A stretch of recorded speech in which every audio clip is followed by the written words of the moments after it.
Welcome to Ceasefire, where civics meets civility and engagement meets empowerment. Ceasefire is hosted by former Boerne ISD trustee and owner of the Boerne Bookshop, Dale Adams, and by former Boerne City Council member and local insurance agent, Ron Cisneros. Welcome to Ceasefire, brought to you by the Boerne Bookshop. My name is Dale Adams. And I'm Ron Cisneros. And today we have a sort of a top-of-the-hat topic. This is something that I thought about on and off when I hear people complain about various issues and stuff like that. And I can sum it up with, if you want to fight something, go to where the fight is. I like where we're going with this. This particularly comes to mind when people, I'll just put it out there, a lot of feminists talk about what's going on in America and the issues that we have, and I'm not going to deny any of that. But if you really want to fight for women's rights, is America the place to do it? Right. One reason why I think about that issue in particular is because whenever we travel, and we travel a lot, my wife doesn't particularly want to go to Islamic countries because she feels that they are where the fight is for women's rights. And she's been to a couple. She's been to Afghanistan. She's been to Kazakhstan. And she just doesn't want to support via tourism those countries because of their culture. This reminds me, and I think this is the direction you're going in, so stop me if I'm getting this all wrong, but this reminds me of a conversation I was having with an old high school friend of mine, and we were discussing Pink Floyd with Roger Waters and then Pink Floyd without him. And I said, there's a fight. Yeah, I said, that is a fight. Oh, my gosh. Get the Pink Floyd fans riled up here, but musically, I liked him better with Roger Waters, but I detest Roger Waters. He just annoys me to my core. And if you're familiar with him, you know that he calls Israel an apartheid state. Mm-hmm. Has a big problem with them, wants countries to divest from investments in Israel.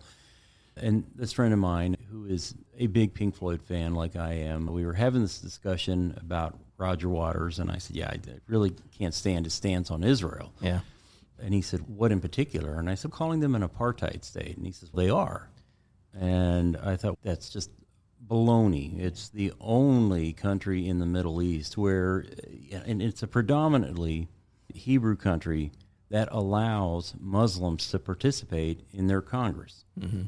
And that doesn't happen in Jordan. That doesn't happen in Syria. That doesn't happen anywhere else except in Israel. And yet, over here in this country, you get this notion that, hey, these people are backwards, they're apartheid, but they're doing something that we do here, and they're allowing all voices to participate in their government. I've actually heard it said, and I believe it is, that the freest Arabs in the Arab world live in Israel. Yes. Yeah. And it's something to think about. Yeah, but to your point, there are people here, and we hear this all the time, that'll complain about systemic racism. Or just today I was reading an article about how the Super Bowl a few weeks ago was a display of broism and misogyny because Taylor Swift got booed. The bros are back in charge. That? Yeah. It couldn't be just angry Philly fans, the same people that snowballed Santa Claus. Yeah. They're going to boo the girlfriend of the opposing team's player. No, it's got to be something deeper and more sinister. Yeah. It's misogyny. I think a lot of people don't realize that some people are jerks, and nothing else really comes into it. they're just jerks. And when they come across it in a situation where you could potentially perceive misogyny, racism, or anything else, right, then they perceive it that way rather than just realizing, okay, this guy's a jerk. We are talking about Philly fans here. We are. Yeah. And I'm being a bit of a jerk about that. I have nothing against Philly fans. I don't even think I know any. I know one. I know one person, yeah. But I'm sure he doesn't listen to this show, so we're fine. We haven't lost any listeners that I'm aware of. Okay, so back to the topic. We all have passions and things that are important in our lives. And it is important to pursue those. Otherwise, we have a void, and we feel like we should be working on something, and we're not. Mm-hmm. And I think that leads a lot of people to say, okay, I'm passionate about this issue, so I'm going to address it right here. But sometimes, and a lot of times, honestly, the issue isn't right there. So I'm big on schools and student performance. And sometimes I want to work on that. But I live in a place that has awesome schools of all types and homeschoolers and all kinds of things. And so this really isn't a place to fight for increasing student performance. There's always room for improvement, and I believe that, and that's why I joined the school board. But this isn't the place to have a fight about it. If I really wanted to follow my passion about improving student performance, I should be going into San Antonio and talking there and promoting different things. Like right now, it's a big issue. The legislature, state legislatures talking about vouchers and all that kind of stuff. But having the discussion here, it's hard because our schools are good. But if I really want to do it, I would go into San Antonio and do that. I don't like going to San Antonio. Sorry. So you're not going to take up arms and go into San Antonio and change things. I didn't say I was perfect. I think that's a great thought, and I want to add on that because you've localized it a bit, because we started off talking about women's rights in the Middle East. But locally, going to where the fight is, very simply, getting off of Facebook. That's not where the fight is, right? So true. Yeah, and that's where many people want to have the fight. Their activism goes no further than social media, and that's really ineffective. Yeah. Which reminds me of something. There was a term that we were using, I don't know, about a decade ago, slacktivism. Did you ever hear that? Yes, I've heard that, yes. And we buy that now, don't we? Yeah. And it was so predominant back then, and it still is to this day. We just don't use that term anymore. But I think of, and I don't want to, I'm not trying to put anybody down, because there are people that want to do something good, and they don't really know how, and they get engaged in activities that don't really move anything forward. And for example, big example of slacktivism. Do you remember when everybody was doing the ice bucket challenge? Yes, that made no sense to me. Yeah. I wasn't going to do that. And the idea that they would always say is that we're raising awareness for, what was it? Was it MS or? I don't remember. It was one of those diseases. And so the idea is that we're going to raise awareness for this disease. But it didn't do anything. It turned into this, I'm going to get on Instagram or whatever and have a bucket of ice poured over me. Yeah. Very ineffective. That is Facebook today, right? I'm going to get on Facebook and I'm going to rail on the city of Boerne because they spent money on X, or because they won't do this, or because I think that they're trying to condemn property and build a roadway. But I'm not actually going to go to a meeting. I'm not actually going to engage my councilman. I'm not going to talk to my county commissioners. I'm not going to talk to the board of trustees at BISD. I'm just going to get on Facebook and complain. But it's so easy. Oh, it sure It's is. so easy. I can do that when I wake up at night for 10 minutes and just say, hey, I'm just going to go shoot a note off. Yeah. And I think that's what happens. Yeah. Another topic along the same lines of slacktivism, and I'm of two minds of this, is the events for causes. Now, I believe in these causes, and I think it's good that people support them. But sometimes when you have a 10K or a gala or something, and you're doing it for a cause, I feel like you're going out there to have fun. And as a side note, oh, yes, it makes me feel good because I'm doing it for something else. Whereas, honestly, if you took all that money that was an effort that was put into that event and just donate it to the cause, that cause would be better served. Yeah. And so I have a bit of an issue with those. I do understand that it also provides community. Like a lot of the galas in Kendall County are the social scene in Kendall County. And in a way, I think that's a good thing. But at the same time, I wonder, maybe we could all just focus on the social lives that we like and we just want to spend our time with and write a bigger check to whatever cause it happens to be, if we're supporting something financially. That is, oh man, I struggle with this one. I sit on a board for a nonprofit that puts on an annual gala, and it's a 6-figure gala to put this thing on. Yeah. It'll raise 2 or 3 times that amount of money. Yeah, and there's a justification. So some would argue that without spending that money, they wouldn't be able to generate that amount of money just asking for it. And I don't know, because I feel the same way you do. I was like, my gosh, we just blew a lot of money, but we made a lot of money. And I think in In terms of my own work life, sometimes I have to go out and spend money on creating proposals and spend money to make money, right? Yeah. Boy, that's a hard subject, man. That's a really difficult one. And part of it might also be, as an introvert, I just don't socialize that much. and so maybe that's just sort of me not wanting to do a lot of social activities, even though I want to support these causes. Right. So that could be also part of it for me. Yeah. I think that's a big part of it for me, too, because I hate things that are not authentic. So you go to a lot of these events and it's, oh my gosh, I've got to do all the palm pressing and the pats on the back and have these catch-up conversations that are only really very surface deep. And oh my gosh, that to me is grueling. Absolutely grueling. But at the same time, I think, and it's like you have to get out. You have to network and meet people, but it's tough. Yeah. We're going to take a quick break here at Ceasefire with Dale and Ron, and we'll be back in just a moment. Boerne has its own bookshop. In fact, it's called the Boerne Bookshop. Hi, I'm Dale Adams, inviting you to get lost. Get lost in a good book in our relaxed and casual atmosphere.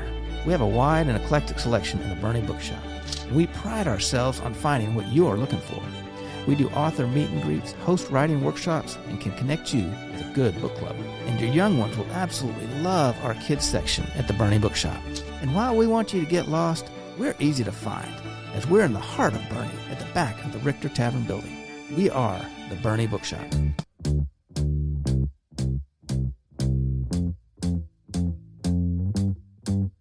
Welcome back to Ceasefire with Dale and Ron. We're talking about going where the fight is, and also about focusing the efforts on your cause rather than socialization or peripheral issues. Yeah. And I do wonder if you didn't tie other things into your your particular cause, would there be as much response? And maybe there wouldn't. Maybe there wouldn't. Yeah. I think, too, about going where the fight is. There's an old saying about only the pioneers get the arrows. And I think true. A lot of people know that, even if they've never heard that term before, or that saying, they know what happens. Because, especially on Facebook, where you see a lot of the rock throwing, it's, wait a second, I'm out here throwing rocks. And so if I step up and say, I'm going to run for that position, or I'm going to get involved, now I'm the guy that has the rocks being hurled at him, and I don't want that. Seems it's a double standard. It's okay to throw rocks, not okay to receive them. Yeah, a little bit. And that sort of points up that maybe the best way to support a cause is to support the people, the pioneers, that are going out there and doing what you think needs to be done, which I'm not trying to say muzzle yourself, but maybe your role is best as a supporter of somebody rather than as an attacker yourself, right? In whatever cause it happens to be. And even then, you're still going to catch some heck. Yeah, I don't know. I've never heard it, I guess. Man, there are ways that you can get into the fight without, we're not talking about running for office. We're talking about supporting a candidate or supporting a cause in a more meaningful way than just typing about it on Facebook, right? Yeah. Getting engaged. And for some people, that's writing a check. Other people don't have that ability, and so it's the sacrifice of time. To get more active is going to whoever you support and saying, hey, what can I do? And they'll probably have a need of some sort or another, whether you're serving soup in a soup line for the homeless or whatever, or doing something else, block walking for a candidate. They have a lot of needs. All these causes have needs, and it's important to go to where those needs are rather than just be on the outside complaining about the opposition. Yeah. I know we've talked about this on this radio show before, but I'll bring it up again because I think it's important. We see every day people get elected to office, and we wonder when we hear them speak, how on God's green earth did these people get elected? And I'm going to go ahead and just step on that third rail, and I'll name a few of them on both sides. Marjorie Taylor Greene. What's her face in Colorado? Okay, you won't name them. Oh, I won't name her. I can. One side. Okay, there you go. But on the other side, AOC, Maxine Waters. Yeah.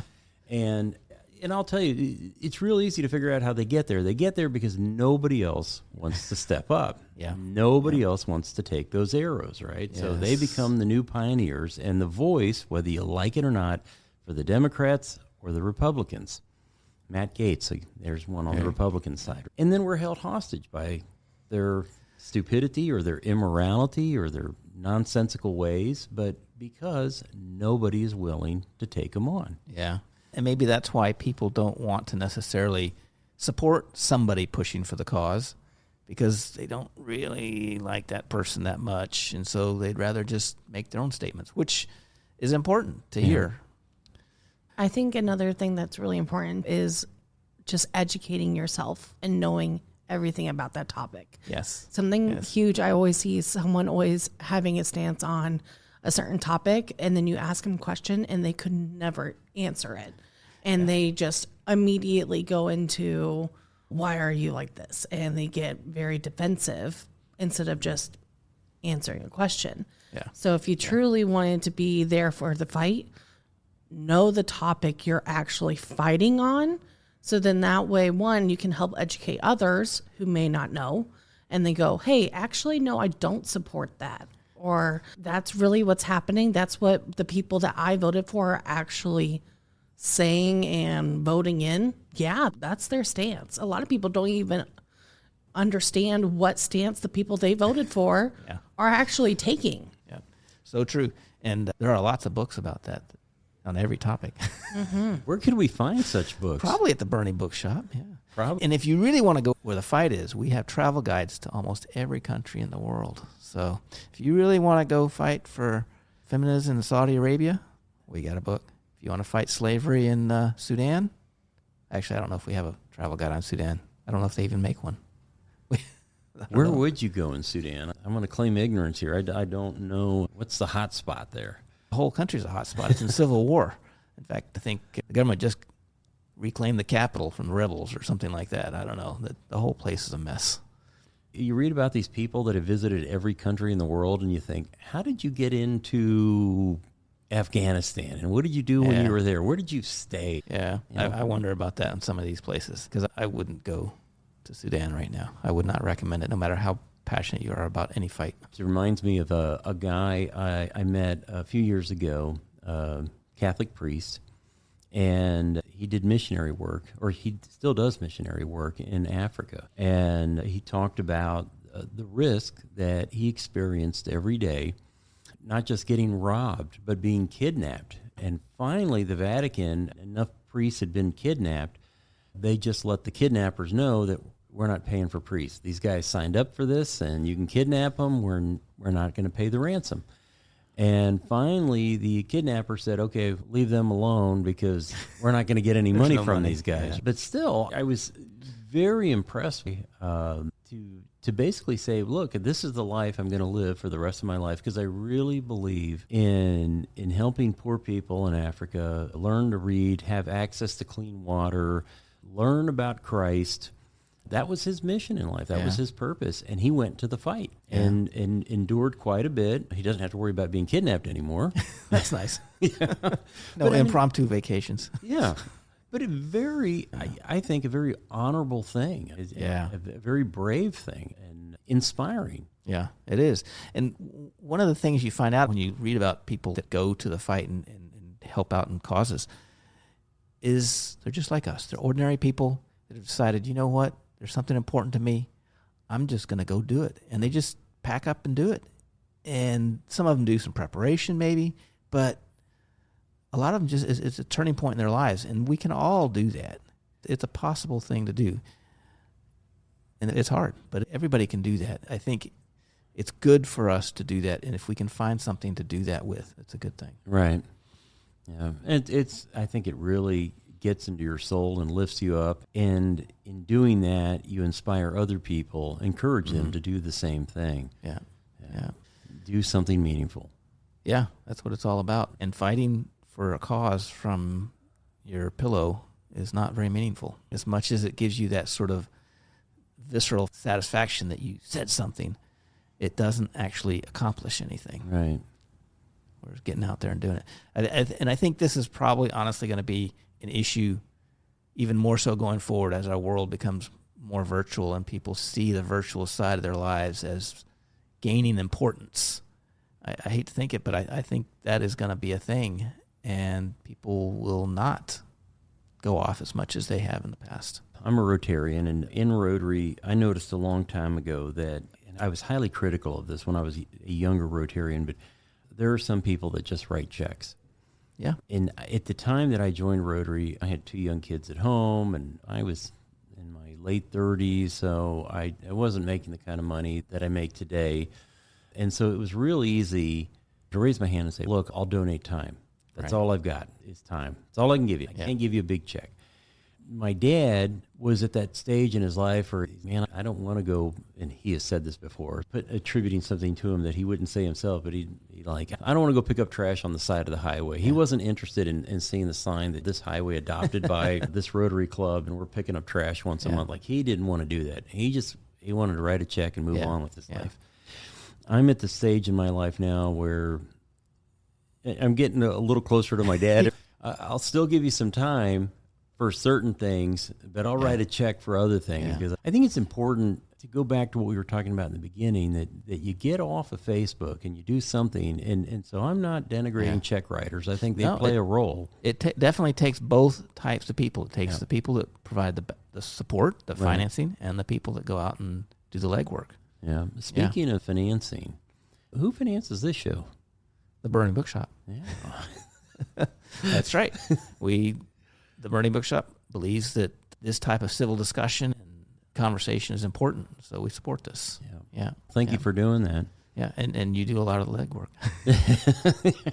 I do a lot of time. But I think you were talking about with the Rotary, you go to do volunteer at that hospital in Mexico on a fairly regular basis, right? I go once a year, or try to go once a year, and we work with the I Bank of Aguascalientes. A lot of what I do down there is going down there to look at the projects that club is involved in. It's an enormous club, and they do amazing things. It's very inspirational. Yeah, so we go down there, learn a lot, try and bring some of those ideas back here to Boerne or to the San Antonio area.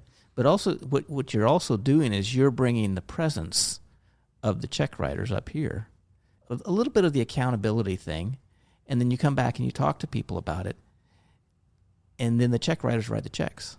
So there's different roles that people are fulfilling in order to get people treated in these hospitals. Correct. And I think it's important to recognize that you may think that what you're doing is not necessarily critically important, but it is in the big picture, because every little act makes a difference. Because if you and the others that actually go down there stopped going down there, but the check writer still wrote checks, that would start to fade, or their focus might fade, because they wouldn't have the feedback that they're getting right now from you. That's correct. Yeah. Hey, folks, if you like what you hear on the show and you want to get some more of it, Dale and I would like to invite you to Whiskey and Wisdom, a new book club that started late last year, and we meet every other month. And that would be the third Thursday of April, June, August, October, and December. Please join us. We're going to have an assortment of whiskeys there and a great conversation about a very interesting book. Hope to see you there.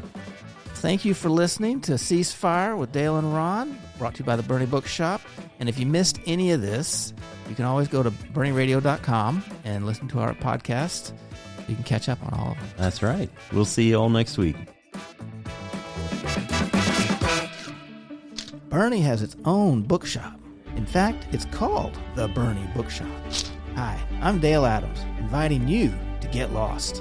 Get lost in a good book in our relaxed and casual atmosphere. We have a wide and eclectic selection in the Boerne Bookshop, and we pride ourselves on finding what you're looking for. We do author meet and greets, host writing workshops, and can connect you with a good book club. And your young ones will absolutely love our kids section at the Boerne Bookshop. And while we want you to get lost, we're easy to find, as we're in the heart of Boerne at the back of the Richter Tavern building. We are the Boerne Bookshop.